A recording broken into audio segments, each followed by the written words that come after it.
Sunrisers Hyderabad और RCB के बीच में आईपीएल 2024 का मैच नंबर 41 खेला जा रहा है।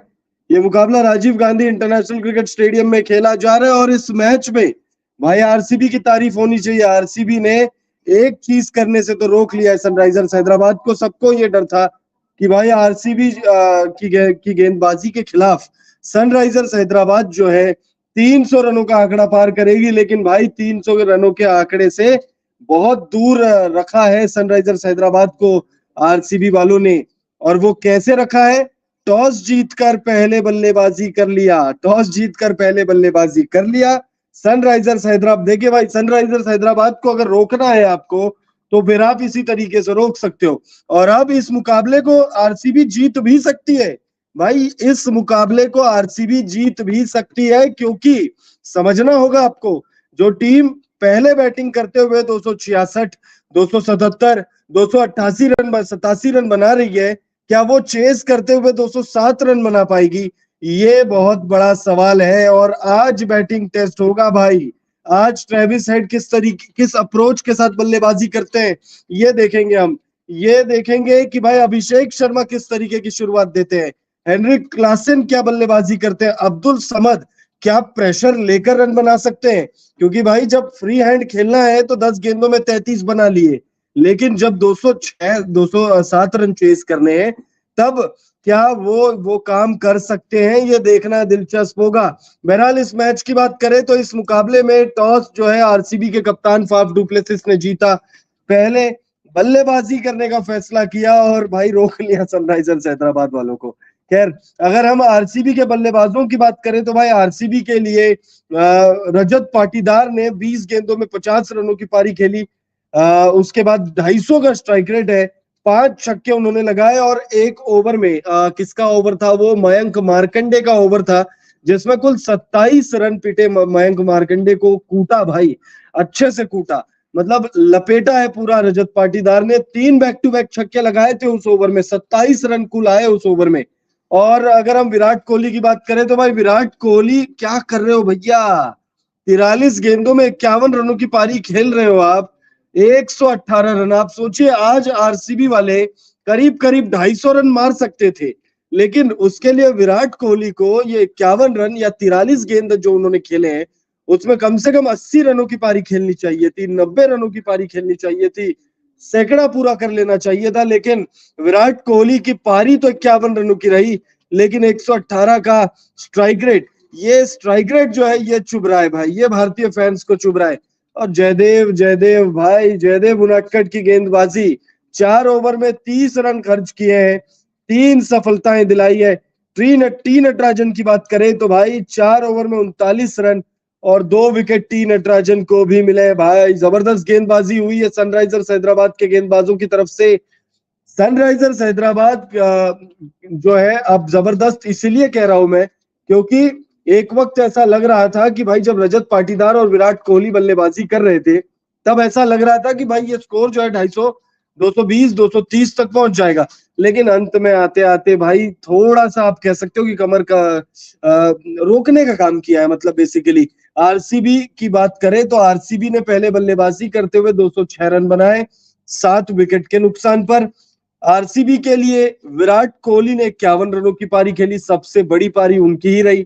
25 रनों की पारी फाफ डुप्लेसिस ने खेली, विल जैक्स ने 6 run, Rajat Patidar 50, Cameron green 37, Mahipal Lomror 7, Dinesh Karthik, भैया दिनेश कार्तिक नंबर 1 फिनिशर। लेकिन भाई बैक टू बैक 2 मुकाबले हमने देख लिए, जब दिनेश कार्तिक जहां पर टीम फंस रही है आप वहां पर बल्लेबाजी नहीं कर रहे हो, आप उस मैच में बल्लेबाजी कर रहे हो जिस मुकाबले को नहीं जीतने वाले थे आप। ये सवाल तो उठेंगे भाई, ये सवाल हम उठाएंगे। अगर हम आपके 85 रनों पर आपकी तारीफ कर सकते हैं तो फिर जब आपने पिछले मुकाबले में केकेआर के खिलाफ जो है गुड़ गोबर कर दिया था, और आज भी मौका था दिनेश कार्तिक के पास, एक अच्छी फिनिशिंग टच दे सकते थे। ये जो 206 रन बने ये कहते हैं ना कि गिरते पड़ते भी 220 के ऊपर जा सकता था, और आरसीबी के फैंस कितना खुश हो जाते अगर 220 के ऊपर जाता तो। लेकिन दिनेश कार्तिक पर सवाल तो उठेंगे भाई। आपने केकेआर के खिलाफ भी मैच जो है वो फंसा दिया, और लास्ट में आपकी टीम 1 रन से हार गई, और आज भी आपने 6 गेंदों में 11 रन बनाकर आप आउट हो गए। 6 गेंदों में 11 रन, आपके स्ट्राइक रेट पर कोई सवाल नहीं है, आपके टेम्परामेंट पर कोई सवाल नहीं है, लेकिन सवाल है आपके वो कह सकते हो कि टेक्निक कह लीजिए, या क्या है वो शब्द नहीं मिल रहा है मुझे, कि भाई जब जरूरत है टीम को तब आप रन बनाइए ना भाई। दिनेश कार्तिक ने इस सीजन भी सिर्फ एक मैच मुझे याद है, हाँ सिर्फ एक ही तो मैच जीती है भाई आरसीबी। वो एक मैच मुझे याद है कि जिसमें दिनेश कार्तिक ने बल्ले से योगदान दिया, टीम जीती। उसके अलावा दिनेश कार्तिक ने जब जब मैच में अच्छी बल्लेबाजी की है, क्या आरसीबी की टीम जीती है? हम बात करते हैं दिनेश कार्तिक को लेकर कि दिनेश कार्तिक अच्छे फिनिशर है, लेकिन क्या दिनेश कार्तिक ने मैच फिनिश किया है? मैच जीती है टीम। पिछले मुकाबले में सनराइजर्स हैदराबाद के खिलाफ जो ये मैच खेला था, ये 2.0 है। इस सीजन दोनों ही टीमों की भिड़ंत दूसरी बार हो रही है, और इस मुकाबले में मतलब उस मुकाबले में 85 रनों के आसपास की कुछ पारी थी, 35 गेंदों में कुछ वो पारी थी, जबरदस्त जो है चौके छक्कों की बारिश हो रही थी। लेकिन पता तो था ना भाई कि वो मुकाबला नहीं जीतने वाली आरसीबी। वो कहते हैं ना कि भाई आपको पता है कि भाई आप डूबने ही वाले हो, तो हाथ पैर चला रहे हो आप, और उसी में आप पार हो गए, नदी आपने पार कर ली। जब आप पिछले मैच को आप देखेंगे, 19 रनों 21-20 रनों की कुछ जरूरत थी केकेआर के खिलाफ, और उस मैच को भी आप जो है मतलब आप गुड़ गोबर कर गए, और कर्ण शर्मा को फंसा दिया आपने। कर्ण शर्मा ने फिर भी कोशिश करी, लेकिन वो भी भाई अब एक गेंदबाज कितने ही रन बना लेगा, 3 छक्के लगा दिए, वो बहुत बड़ी बात है। वो हाईलाइट है भाई, इस सीजन का हाईलाइट है कर्ण शर्मा के करियर में। अब कर्ण शर्मा जो है, उन्होंने अपना नाम जो है वो एक तरीके से उन्होंने अपने लिए एक मोमेंट बना लिया। टीम नहीं जीती वो बात की बात है। देखिए हम आपको हाईलाइट बता रहे हैं, पहली पारी में क्या कुछ हुआ है। सनराइजर्स हैदराबाद और आरसीबी के बीच में ये मुकाबला खेला जा रहा है, और ये मुकाबला कहाँ खेला जा रहा है भाई? राजीव गांधी इंटरनेशनल स्टेडियम में ये मुकाबला खेला जा रहा है। इस मुकाबले में क्या कुछ हुआ है अब तक? इस मुकाबले में सबसे पहले टॉस हुआ, टॉस आरसीबी के नाम हुआ। आरसीबी ने पहले बल्लेबाजी करने का फैसला किया।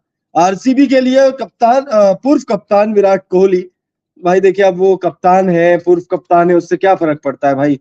आरसीबी के फैंस के लिए कप्तान तो विराट कोहली ही है। खैर, तो विराट कोहली ने 51 रनों की शगुन वाली पारी खेली, 43 गेंदों का सामना किया भाई, 118.60। भाई फिर विराट कोहली के फैंस कहते हैं कि भाई आप विराट कोहली के स्ट्राइक रेट पर सवाल उठाते हो। भाई क्यों नहीं उठाए सवाल? भाई 43 गेंदों में 51 रनों की पारी अगर खेलेगा कोई, और पर्पल कैप, अब पर्पल कैप की रेस में तो बहुत आगे निकल गए भाई, अब ऑलमोस्ट 400 रन हो गए इनके। और ऐसे अगर ऐसी पारियां अगर खेल के पर्पल कैप जीतना है तो क्या मतलब है भाई? अगर आपको क्या कहते हैं पर्पल कैप अगर जीतना है, तो भाई ट्रेविस हेड वाली पारी खेलिए, हेनरिक क्लासन वाली पारी खेलिए, अभिषेक शर्मा जिस तरीके की पारी खेलते हैं उस तरीके की पारी खेलिए, जॉर्ज बटलर वाली पारी खेलिए। भाई ये 43 गेंदों में 51 रन, भाई क्या इस पारी पर आप लोग कमेंट करिए भाई, मैं तो कुछ नहीं कहूंगा। फिर आप लोग बोलोगे कि भाई विराट कोहली को लपेटते हो आप लोग कमेंट करके बताइए आप लोग क्या कहना चाहेंगे विराट कोहली की 43 गेंदों में 51 रनों की पारी पर। एक तरफ रजत पाटीदार जो है वो धुनाई कर रहे थे भाई, 20 गेंदों में 50 रन। क्या रजत पाटीदार के लिए भी थोड़ा सा बुरा ही लगता है कि आईपीएल में इतना अच्छा परफॉर्म करते, रणजी में इतना अच्छा परफॉर्म करते, टीम इंडिया में मौका मिलता कुछ नहीं करते। तो इनसे होता ही नहीं। वो प्रकाश प्रकाश सर ने बगल में बैठ के ये एक लाइन दी है, इनसे होता ही नहीं, कह रहा आपने सुन भी लिया होगा। तो ये मैच जो है 41वां मैच है, और इस मुकाबले में आरसीबी ने टॉस जीतकर पहले बल्लेबाजी करने का फैसला किया। पहले बल्लेबाजी करते हुए आरसीबी की टीम ने 206 रनों की एक शानदार इनिंग्स खेल ली है। कलेक्टिव एफर्ट्स है इसमें, विराट कोहली का 51 है इसमें, रजत पाटीदार का 50 है इसमें, 37 इसमें कैमरून ग्रीन के हैं, 25 इसमें फाफ डुप्लेसिस के हैं। वही अगर हम गेंदबाजों की बात करें, तो गेंदबाजी में भाई जयदेव उनडकट ने शानदार गेंदबाजी की है भाई। 4 ओवर में 30 रन, मात्र 30 रन खर्च किए, और 7.50 की इकॉनमी से उन्होंने 3 सफलताएं ली है भाई, 3 सफलताएं दिलाई है। और वो 3 सफलताएं देखिए भाई किसके किसके है भाई। पहला आपके सबसे बड़ा नाम विराट कोहली को चलता किया इन्होंने, उसके बाद रजत पाटीदार को चलता किया, जो 2 टॉप स्कोरर है टीम के, उन दोनों को किसने चलता किया? जयदेव उनडकट ने। उसके बाद महिपाल लोमरोर को आउट कर दिया उन्होंने। अगर महिपाल लोमरोर भी टिक जाते तो आपको पता है कि क्या कर सकते हैं वो और किस कैलिबर के बल्लेबाज है वो। तो जयदेव उनादकट ने जबरदस्त गेंदबाजी की है, तारीफ होनी चाहिए भाई। सनराइजर्स हैदराबाद की तरफ से सिर्फ बल्लेबाज जो है वो महफिल लूट रहे हैं। एक मुकाबले में पंजा खोला था टी नटराजन ने और आज के मुकाबले में जयदेव उनादकट ने 30 रन खर्च करके 3 सफलताएं टीम को दिलाई है और वो 3 सफलताएं विराट कोहली, रजत पाटीदार और महिपाल लोमरोर। तो भाई जबरदस्त गेंदबाजी हुई है जयदेव उनादकट द्वारा। और इस मुकाबले में टीम ने मतलब आरसीबी ने, अब तो देखिए सनराइजर्स हैदराबाद इस मुकाबले को, और हाँ एक बार फिर आप लोगों को क्लियर कर दे कि इस मुकाबले को अब यहां से जीत भी सकती है आरसीबी की टीम। अगर आरसीबी के फैंस